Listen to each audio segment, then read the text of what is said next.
Olá pessoal, tudo bem? Sejam bem-vindos. Eu tinha colocado uma caixinha de perguntas para que eu pudesse responder em um vídeo aqui no canal, lá no meu Instagram oficial Lipe, tá? E aí eu vou responder algumas mensagens aqui, algumas perguntas de vocês. Provavelmente não vai dar para responder todas porque foram muitas, tá certo?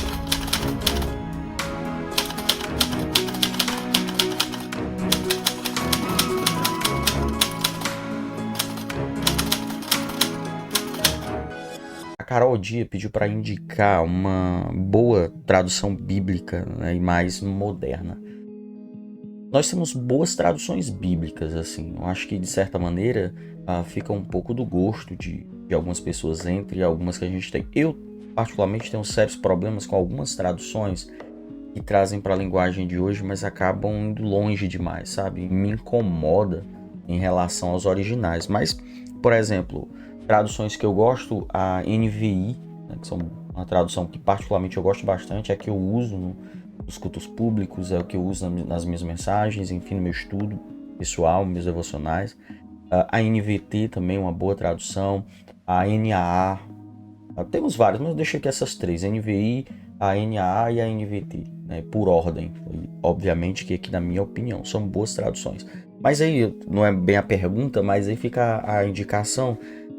Para você estudar, é bom ter uma dessas bíblias com a tradução mesmo antiga, para você fazer comparações, tá bom? É bem interessante. A Débora perguntou como ter mais fome e sede de Deus. Olha, uma boa pergunta. Eu acredito que eu até já falei sobre isso, que às vezes a gente coloca tudo dentro do nosso sentimento, do nosso estado de espírito naquele momento. Por exemplo, hoje eu não estou bem, então não vou orar, não vou ler a palavra. Existem momentos que a gente, mesmo não estando com aquele desejo, com aquela vontade, a gente precisa ir. Isso vai criando hábitos, e esses hábitos eles vão nos ajudar bastante. Por que eu digo isso? Muitas vezes você está frio, você está sem desejo, mas quando você começa a ler a palavra, você começa a orar, você vai sendo renovado. Então, como ter mais fome e sede por Deus? Buscando Ele, pedindo a Ele, criando hábitos, orando. Eu acredito que muitas vezes a gente tenta achar métodos novos, mas é o simples que funciona. Mas acima de tudo, uma resposta central, eu diria: olhe para a cruz. Olhe para a cruz de Cristo, olhe pelo sacrifício de Jesus. Olhe por tudo que ele fez por você, mesmo ele não merecendo. Deus se encarna e ele morre para nos dar salvação. Olha que lindo. Então minha resposta é: olhe para a cruz e busque e busque. O que você diria para um novo convertido? Eu diria: busque, aproveite, busque a Deus, se alimente, mas acima de tudo, se alimente da palavra. É o caminho que vai nos firmar em Cristo. Desafios vão vir, alguns momentos de tribulações, tristezas, desejos a voltar para antigos procedimentos, mas fique firme porque vai valer a pena. Ame o Senhor e busque a Deus, mas tome muito cuidado. Eu diria também isso, tome muito cuidado com o ativismo religioso. A gente tem um sério problema hoje em dia que algumas igrejas acabam criando um certo ativismo. Eu vejo algumas pessoas que todo dia tá na igreja, todo dia tá na igreja, e eu particularmente amo a igreja, mas ame a sua família, tenha tempo para sua família, não seja raptado do seu convívio familiar. Façam eles enxergarem Jesus na sua vida e não temerem uma igreja que roubou seu filho de vocês, deles, né? Eu ainda diria um terceiro conselho é: distribua aquilo que você tem recebido. Eu sempre falo isso porque a gente recebe aquilo que vem de Deus e a gente fica querendo passar para as outras pessoas, querendo ensinar as outras pessoas, querendo evangelizar. E isso é muito bom, vá lá, é maravilhoso. Mas tome cuidado. Passe aquilo que você já tem propriedade, compartilhe aquilo que você tem propriedade, que você tem recebido do Senhor. Não tente dar passos além da sua capacidade. A Iana, ela perguntou como ter uma verdadeira intimidade com Deus. Eu até já acho que meio que eu já falei algumas coisas na primeira pergunta, na segunda pergunta, eu acho. Mas enfim, quando Jesus está diante daquela mulher samaritana no capítulo 4 de João, ele diz que o Pai busca aquele que o adora em espírito e em verdade.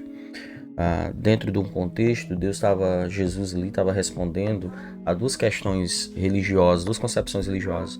Uma que imaginava que um local físico era era um único local para receber adoração a Deus, e o outro que tentava reproduzir talvez essas imagens Deus através de imagens feitas por mãos de homens. O que Jesus estava dizendo é: adore ao Pai em espírito e em verdade. Adore ao Pai em todo momento, não fixado a um local, não fixado a uma figura feita por mãos de homens, mas em espírito e em verdade. E essa verdade é as Escrituras, não é a nossa verdade, mas é a verdade de Deus, é a verdade do Senhor, é as suas Escrituras, é como Ele se revelou a nós. Então, como ter essa intimidade verdadeira sendo direcionado pelas Escrituras? Muitas vezes a gente abre o TikTok, Instagram, enfim, querendo achar grandes conselhos. A Bíblia é o nosso manual, é Ele que vai nos direcionar nesse relacionamento. E volto a dizer, não é a verdade do nosso coração. O nosso coração ele é enganoso. Não é isso que a Bíblia está dizendo. É a verdade de Deus. Então, é através dessa verdade que a gente vai ter, de fato, uma intimidade verdadeira. Através da verdade. Que é Ele. O Murilex, né? O Murilo. Como funciona a Trindade? É confuso às vezes. Realmente. A gente tem bons livros explicando a Trindade. 3 seres, né? Distintos, mas que na verdade são um único Deus. Não é algo realmente tão fácil assim de assimilar, mas em primeiro lugar eu diria, imagina, percebendo, vendo que Deus ele é soberano e ele foge da nossa própria compreensão. Em segundo lugar, percebendo que Deus ele se revela através também da sua criação. Então na música você tem de harmonia, melodia e ritmo, né? 3 coisas, né? Coisas não é bem um termo, mas enfim, vocês entenderam. Que formam, na verdade, uma única música que tem esses 3 elementos. Na água, você tem ela no seu estado gasoso, líquido. Você tem ela no seu estado sólido. Você tem os prótons, os nêutrons. É comum na natureza a gente observar esses 3 que, na verdade, são... Talvez essas não sejam umas respostas assim definitivas, mas eu diria que Deus é maior do que a nossa própria compreensão. Ele foge da nossa própria compreensão. Eu sei que é difícil às vezes. E todas as respostas que eu possa dar ainda não fechará toda a discussão. A gente tem verdadeiros tratados no decorrer da história da igreja falando sobre isso. Deus é o Pai que se encarna. Deus é o Filho, é o Pai encarnado. Deus é o Espírito Santo que habita em nós. Deus tem sentimentos? Em primeiro lugar, Deus não tem sentimentos como nós temos, né? Não é exatamente como nós sentimos.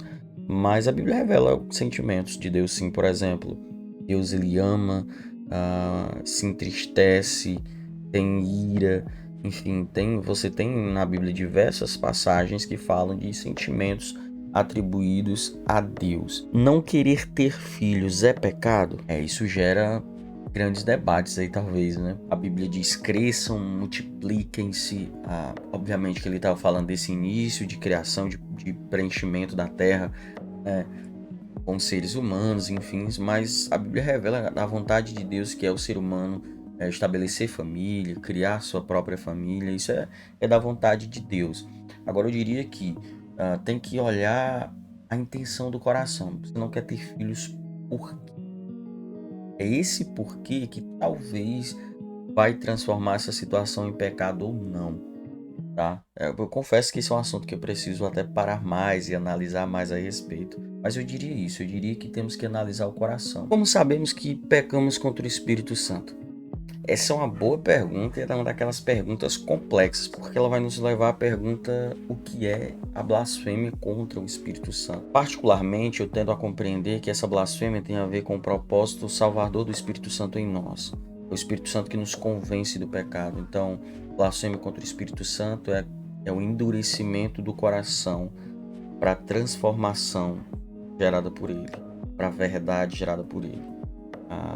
É uma discussão tensa, mas particularmente para mim é isso. Agora, como saber você pecou contra ele, se for nesse sentido, né, nessa blasfêmia contra o Espírito Santo? Se for no sentido da blasfêmia, se você está preocupado, está quebrantado, está realmente preocupado com o seu pecado, significa que você não blasfemou contra o Espírito Santo. Agora, se você pecou contra o Espírito Santo, pecou contra Deus nesse sentido mais amplo, de pecado mesmo, eu diria que as Escrituras, é aquilo que a Bíblia orienta, aquilo que ela diz que é pecado ou que não é pecado. Se você fez algo que a Bíblia considera que é pecado, você pecou, peça perdão a Deus, se arrependa, tente não mais praticar. A morte de Jesus foi mais importante do que a sua ressurreição? É difícil afirmarmos isso, mas porque ele não viria à vida, ressuscitaria, se ele não tivesse morrido. Mas eu diria que A ressurreição de Cristo é que é o nosso símbolo maior. O apóstolo Paulo disse que se ele não tivesse ressuscitado, seria vã a nossa fé. E a última aqui tem várias, tá? O Caio perguntou quais são as atitudes certas que são agradáveis para Deus. Aquilo que a Bíblia orienta, né? Aquilo que as Escrituras orientam. Não podemos ir só pelaquilo que nós achamos, pelos nossos próprios sentimentos ou intenções. A gente tem que ser orientado pelas Escrituras. A nossa percepção de mundo, os nossos sentimentos, como eu já falei, eles são corrompidos. E nós podemos tomar decisões erradas achando que estamos certos. Então a pergunta, o que Jesus faria, deve ser transformada em o que Jesus fez. Ele é o nosso exemplo maior e a palavra que vai nos orientar. É isso aí, pessoal. Já está um vídeo longo, tem várias perguntas aqui. Depois eu faço outra respondendo. Espero que de alguma forma tenhamos tido um momento agradável de edificação para todo mundo. Fiquem todos com Deus e até a próxima.